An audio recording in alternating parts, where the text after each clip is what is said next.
Bom, então nós vamos falar aqui sobre a rede CNN, a rede convolucional neural.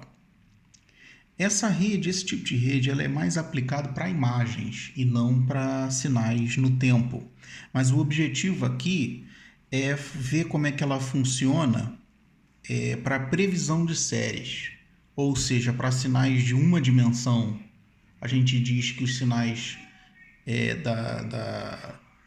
de uma dimensão são os sinais temporais, né? Bom, então a rede funciona assim.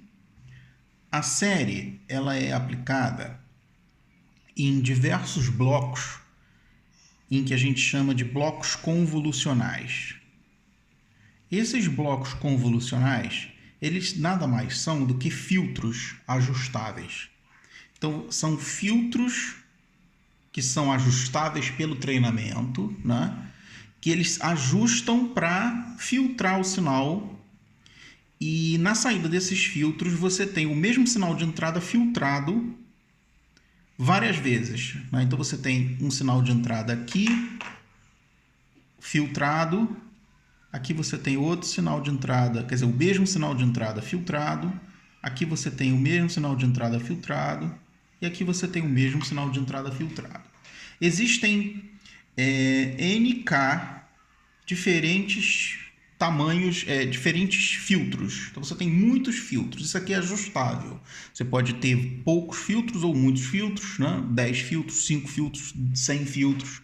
Depende da complexidade da série. A partir daí, cada sinal que foi filtrado, ele passa pelo que a gente chama de pooling. Esse pooling nada mais é que uma redução de dimensão. Porque como você tem um sinal de entrada só e na saída você tem N sinais filtrados, você tem um aumento de dimensão, né? Porque aqui você tem um sinal, aqui você tem um monte de sinais. Então, o pooling nada mais é que uma redução de dimensão.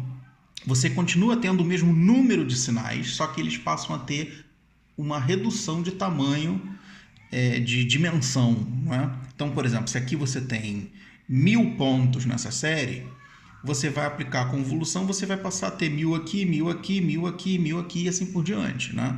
E aí o pooling faz com que você volte a ter a mesma dimensão que você tinha aqui.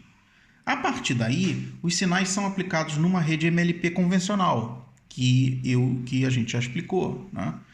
Essa rede convolucional, então, essa rede MLP convencional, ela que vai gerar a previsão de saída.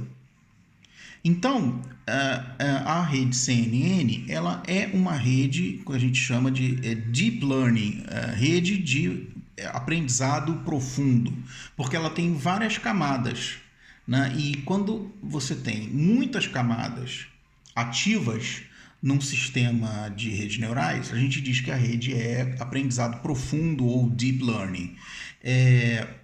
Existem redes CNN que tem mais de uma camada de convolução, ou seja, faz a convolução, faz o pooling, faz outra convolução, faz outro pooling. Mas isso, lógico, é ajustável, né? Isso depende da complexidade do sinal de entrada. Bom, primeiro, então, vamos ver o que é esse convolução. O que é essa convolução e por que ela é um filtro, né? E qual é o esquema, então, do funcionamento da CNN. Mas, antes disso, aqui, para deixar claro, você entra com um sinal de M pontos, digamos 1000. Cada convolução, então, faz um filtro. E aí você passa a ter M pontos aqui, M pontos aqui, M pontos aqui. Digamos que você tenha 100 convoluções, você vai ter, então, 100 vezes M pontos. Então, você vai ter uma quantidade absurda de pontos. O que o pooling faz é reduzir de novo para M pontos. Por quê? Se você tinha 1000 pontos, essa era a complexidade que você tinha. Não faz sentido pegar 1000 pontos e transformar em 100.000 pontos, porque você não vai ganhar nada com isso, só vai injetar ruído. Então o pooling vai reduzir isso para a mesma quantidade de pontos que você tem. O pooling geralmente é um filtro de média que reduz a dimensão. Daqui a pouco eu vou mostrar como é que é o esquema aí do pooling, né? Então, aqui novamente, ó, m pontos e a saída vai ter mais ou menos m pontos. E você precisa reduzir essa dimensão, né? Mas vamos focar então agora o que é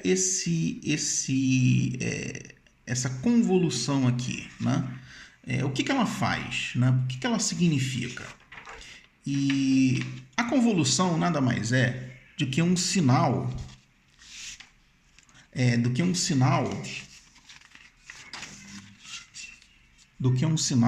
sendo um sinal original que passa por um filtro que nada mais é que um vetor de tamanho k. Então você tem aqui o sinal original, os números que a gente tem usado sempre nessa série, 1, 7, 2, 3, 4, certo? E esse é o sinal original, só que a série continua, né? A série é longa. E você passa esse sinal original por um filtro, que nada mais é que um vetor de tamanho k. Esse filtro também é chamado kernel. Aqui eu botei dois números dentro desse filtro, número 1 e número 2, mas eles são ajustáveis, você pode colocar qualquer número que você quiser. E, na verdade, é o treinamento da rede que ajusta esses números, certo? O que a convolução faz? Ela pega o sinal original e ela desliza o kernel pelo filtro. Então, primeiro o kernel está aqui, o kernel tem um tamanho 2, né? Ó, tem tamanho 2. Então, ela desliza o kernel pelo filtro. Tum, tum, tum. Né? É um deslize pelo filtro. O kernel é 1, 2, 1, 2, 1, 2. E ela vai deslizando pelo filtro. Cada vez que ele desliza pelo filtro, ele faz um cálculo. Enquanto o kernel está aqui na posição inicial da nossa série, ela faz um cálculo. Que cálculo ela faz? 1 vezes 1 mais 7 vezes 2, que dá 15. Aí o kernel desliza para cá. 1, 2. Aí ele faz 7 vezes 1 mais 2 vezes 2. Aí o kernel desliza para cá e faz 2 vezes 1 mais 3 vezes 2. Certo? O kernel, então, vai deslizar sobre toda a série. Ele vai deslizar sobre toda a série original. Então, o kernel vai deslizar sobre os números de toda a série original. E vai gerar uma nova série que é formada por esses cálculos aqui, ó. Então, por exemplo, essa nova série é 15, 11, 8 e eu já calculei o próximo que dá 11 também, né? Porque o próximo é 1 vezes 3 mais 4 vezes 2, 4 vezes 2, 8, mais 3, 11. Então, tá aqui. Então, essa nova sequência de números, ela nada mais é do que uma filtragem do original. Né? Como o kernel pode ter tamanhos diferentes, o kernel pode ter tamanho 2, mas poderia ter tamanho 3, tamanho 4, tamanho 5, o tamanho que você achar que deve. Isso faz com que a série aplique filtros mais complexos, que levem em consideração detalhes do sinal, certo? A saída, então, desse filtro aqui, ela tem que passar por um pooling. Por quê? Porque, como eu tinha falado, a saída de cada filtro gera muitos pontos, né? E o pooling ele reduz o número de pontos, reduz a dimensão. Por exemplo, imagina que a saída de uma convolução seja esses números aqui: 10, 6, 2, 8, 4, 0 e continua, certo? O que o pooling faz? O pooling faz uma média 2 a 2 ou mais, né? De forma a reduzir a quantidade de números. Por exemplo, então você tem 10 e 6, 10 mais 6, 16 dividido por 2, 8. 2 e 8, 10 dividido por 2, 5. 4 mais 0, 4 dividido por 2, 2. Então, se eu fizer as médias de 2 em 2, eu reduzo o sinal original para metade do seu tamanho. Mas se eu fizer de 3 em 3, eu reduzo para 1/3 do tamanho e assim por diante. Então, nisso eu consigo, com um filtro de média, né? Que na verdade com um pooling, que nada mais é que um sistema de votação, né? Você tem 2 votos, viram um só, ou 3 votos, viram um só, que na verdade é uma média dos votos, né? Com esse sistema você reduz sensivelmente a dimensão do que saiu das convoluções, né? Mas e aí? Reduziu a dimensão, legal. Então você tem o sinal original, ele passa por NK kernels, gera os sinais, passam por poolings para reduzir a dimensão. Reduziu a dimensão, o que você tem aqui? Você tem um detalhe do sinal. Cada uma dessas entradas aqui passa a ter um detalhe que a série possui, né? E a MLP, a rede neural convencional, ela, ao invés de receber a série original, ela recebe detalhes da série, o que aumenta a complexidade e a capacidade que a MLP originalmente tinha de reconhecer padrões originais na série. E como é que é feito o treinamento, né? Como é que é feito o treinamento? O treinamento da CNN é relativamente complexo. Por quê? Você tem que definir o número de neurônios da MLP, né? Que é uma MLP convencional. O pooling, ele é sempre igual. O pooling não muda nada. Mas aqui, no kernel, você precisa definir o tamanho do kernel. Lembra que a gente botou 2 só, né? A gente botou um kernel com 2 posições, mas ele pode ter 3, pode ter 4, pode ter 5. Teoricamente, pode ser kernel de tamanhos diferentes também. E você também tem que definir o número de convoluções.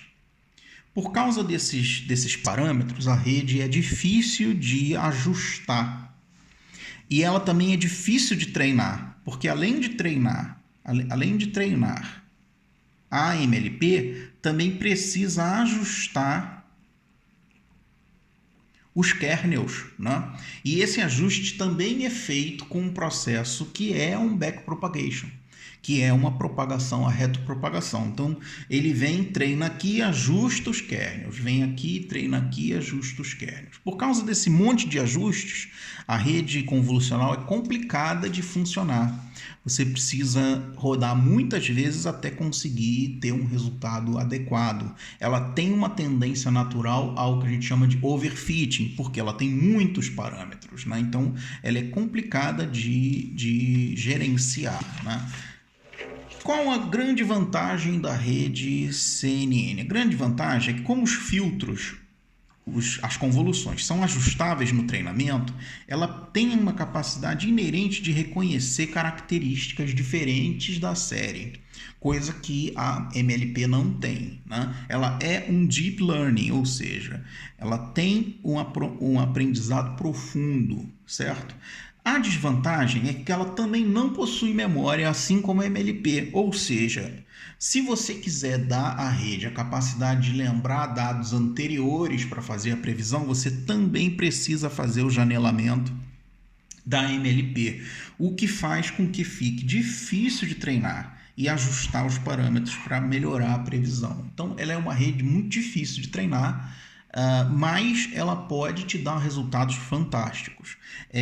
A CNN é muito usada para reconhecimento de imagens, ou seja, reconhecer uma imagem como sendo, por exemplo, a imagem de um cachorro, a imagem de um copo, a imagem de uma garrafa, a imagem de um carro, né? E ela também é usada para fazer previsões complexas de longo prazo, né? O único problema é que você precisa de janelamento e de kernels longos, kernels grandes, o que dificulta bastante o treinamento. De forma geral, é uma rede muito promissora, já desde o final da década de 90, que ela tem bons resultados, e ela se mostra boa tanto para previsão quanto para previsão de séries, quanto para classificação de imagens.